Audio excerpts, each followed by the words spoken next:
Roadblocks are a part of the process as any inventor or entrepreneur. Grit and perseverance are part of the recipe for success. But what if I told you there were neuroscience tools that you could use to boost your creativity, not only to come up with great new ideas for products, but to help you over all the other obstacles that stand in the way of your success? Hi, Lisa Lloyd here with more tips, tricks, and strategies to optimize and accelerate your invention licensing success. If you like this video when we're done, please like, subscribe, and hit that notification bell so you can be the first to know when I've posted a new video each and every week. I've licensed 7 of my own products and consulted thousands of inventors who all share this same common dilemma. At some point, shit gets real and serious challenges and roadblocks get in the way, and we have to push through every one of those challenges to become successful. I recently did a video on when to push, pivot, or walk away, and you can catch that here or in the description below. But today I want to drill down on pushing through those challenges and how to find the inspiration to overcome every single roadblock. Maybe you've never heard of brain default network mode before, but you should be familiar with it. You experience it every day. It's what you sense as the voice in your head. It's the source of incredible inspiration and creativity, but unfortunately, it can also show up as a critical self-talk, and you hear things like, I can't do that, or why did I say that? I'm so stupid. These inner dialogues are always with us. They all come from that nagging, always-on, defeatist voice that never shuts up.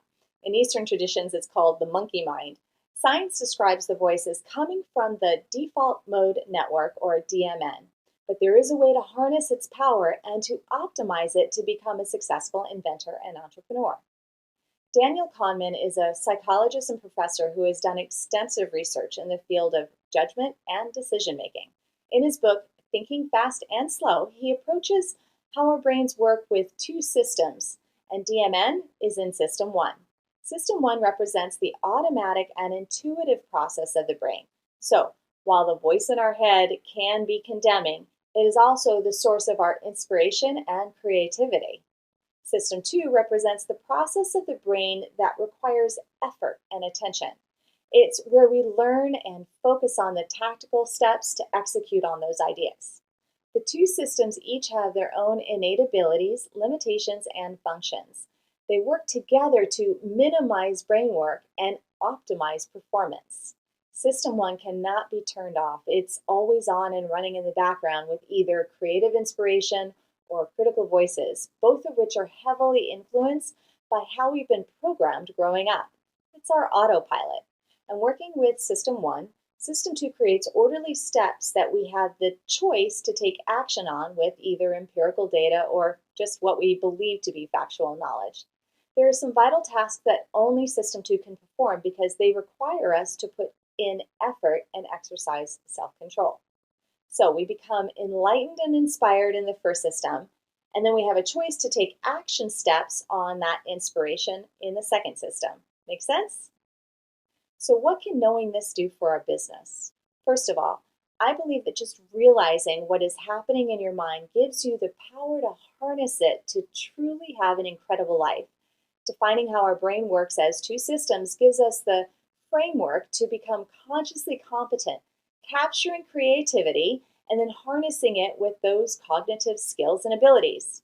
If we spend all our time focusing on the steps to take, engaging System 2 in our minds by learning the factual steps and tasks necessary to be successful, we may take action on that initial brilliant idea that we had, but we can become mentally and emotionally fatigued and quit before becoming successful. We will run out of the fuel to push through those tough days.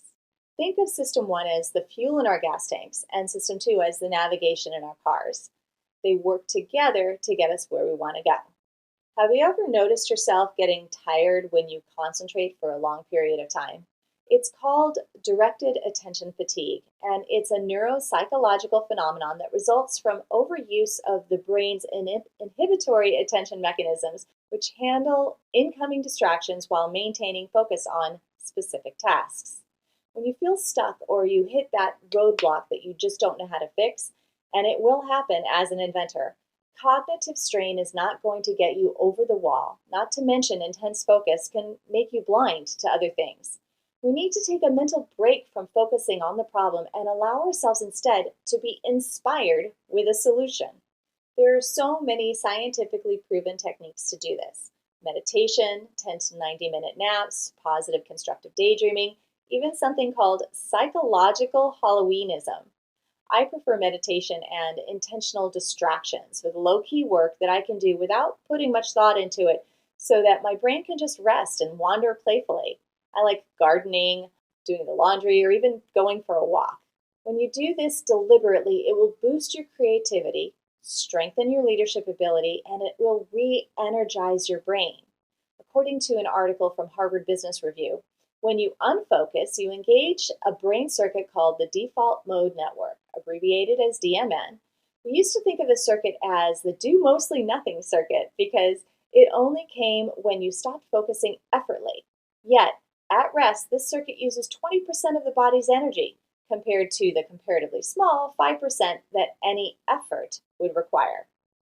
Under the brain's conscious radar, it activates old memories and then goes back and forth between the past, present, and the future, and then recombines different ideas. Using new and previously inaccessible data, you develop enhanced self-awareness and a sense of personal relevance. The result, according to that same HBR article, is that you have allowed the most creative and inspired part of your brain to gain access to new and previously inaccessible data. And you can imagine creative solutions or predict the future, leading to better decision making too. DMN also helps you to tune into other people's thinking, which helps you improve team understanding and cohesion. Think about it. We need to actually stop thinking to clear our heads so that we can make room for spontaneous and creative thought flow. And those insights then lead to a way for our success. And that's how you get into a creative state of flow and are either inspired almost magically with a new idea like it was downloaded into your brain, or maybe the inspiration is finally just what to type into Google so you can find the answer that previously you couldn't find on your own. Listen, being an inventor and entrepreneur comes with problems. People don't do what they say that they will for you. Prototypes don't work the way you expect them to. The patent office fights you on your patent. Or maybe companies just don't respond to you. The list goes on. Use the same creativity that you tapped into to invent that cool new product to solve every single other challenge that comes up along the way. Thank you for joining me today. Please don't forget to hit those like, subscribe, and notification buttons, and ask your questions in the comments below. I read and answer every one of them, and they help me to know what to bring you in future videos. Happy inventing!